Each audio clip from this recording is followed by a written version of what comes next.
আজকের এই দিনটা অত্যন্ত গুরুত্বপূর্ণ। It is a remarkable event in our history.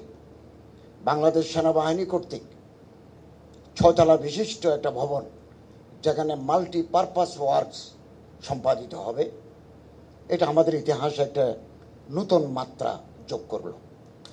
আমি বাংলাদেশ সেনাবাহিনীকে অভিনন্দন জানাই, আন্তরিকভাবে অভিনন্দন জানাই।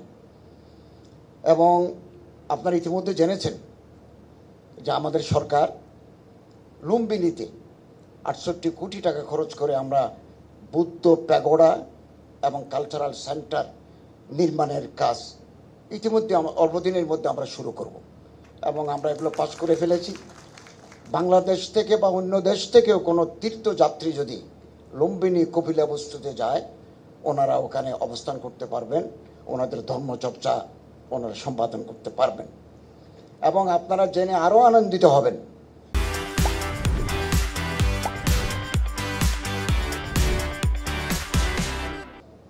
আমরা উত্তরাতে 23 কাঠা জায়গা বৌদ্ধ শ্মশানের জন্য আমরা বরাদ্দ দিয়েছি।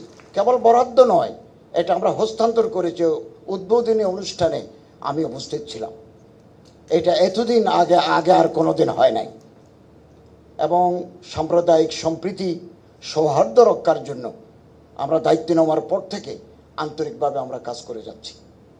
এবং এই মাসেই আমি রাঙ্গামাটিতে একটা বুদ্ধিস্ট কালচারাল কনফারেন্স হবে, ওখানে অংশগ্রহণ করব। উখিয়াতে, কক্সবাজারের উখিয়াতে একটা বুদ্ধিস্ট মেডিটেশন সেন্টার আছে, ওটাতেও আমি অংশগ্রহণ করব। এবং আমার মন্ত্রণালয়ের অধীন বুদ্ধিস্ট কল্যাণ ট্রাস্ট কাজ করে যাচ্ছে, বৌদ্ধদের ধর্মীয় অধিকারগুলো বাস্তবায়নে কাজ করে যাচ্ছে। দুস্থ মানুষের পাশে আমরা দাঁড়াচ্ছি, আমি তাদেরকে অভিনন্দন জানাই। বৌদ্ধ ধর্মের বিশিষ্ট scholar professor doctor Sukumar Barua, আজকের এই অনুষ্ঠানের জন্য ওনার অনেক পরিশ্রম আছে, আমি ওনাকে অভিনন্দন জানাচ্ছি। এবং আমাদের মনে রাখতে হবে, অন্যের ধন, অন্যের সুখ, অন্যের অধিকার কেড়ে নিয়ে আরেকজন সুখী হতে পারে না। যিনি আগ্রাসী, যিনি পরের সুখ, পরের ধন, পরের অধিকার কেড়ে নেয়, তিনি সারাটি জীবন অন্তরের দহন জ্বালায় পুড়ে নিঃশেষিত হয়ে যাবেন। আমাদের মনে রাখতে হবে, ছোট মনের মানুষটি পৃথিবীতে কোনোদিন বড় কাজ হয় না। আমাদের দৃষ্টিশক্তিকে প্রসারিত করতে হবে, আমাদের অন্তরকে বড় করতে হবে, না হলে আমরা জাতি হিসেবে দাঁড়াতে পারবো না। এবং বাংলাদেশে আবহমান কাল ধরে একটা সাম্প্রদায়িক সম্প্রীতির আবহ তৈরি হয়ে আছে। স্পোরাডিক ইনসিডেন্টস হয়, আমরা এটা অস্বীকার করব না, কিন্তু আমাদের মধ্যে যে ভালোবাসা, সম্প্রীতি, সৌহার্দ্য বিরাজ করছে, এটা পৃথিবীর অনেক দেশের জন্য একটা মডেল হিসাবে থাকবে। আমাদের এই দেশ, এখানে নানা জাতিগোষ্ঠীর অধিবাস। বাগানে যেমন নানা ফুল থাকে, নানা বর্ণের, নানা রঙের, নানা সুবাসের, আমাদের এই দেশেও নানা ধর্মের, নানা বর্ণের, নানা কালচারের, মাল্টিকালচারাল এই যে মানুষগুলো এখানে আছেন, এর মাধ্যমে এটা বৈচিত্র্যময় আমাদের এই দেশ।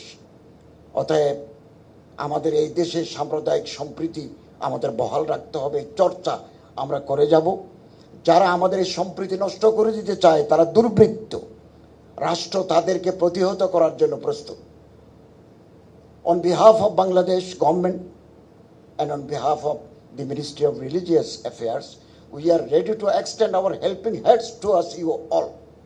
Similarly, I solicit your kind support and cooperation in our concerted efforts in maintain communal harmony and fraternity.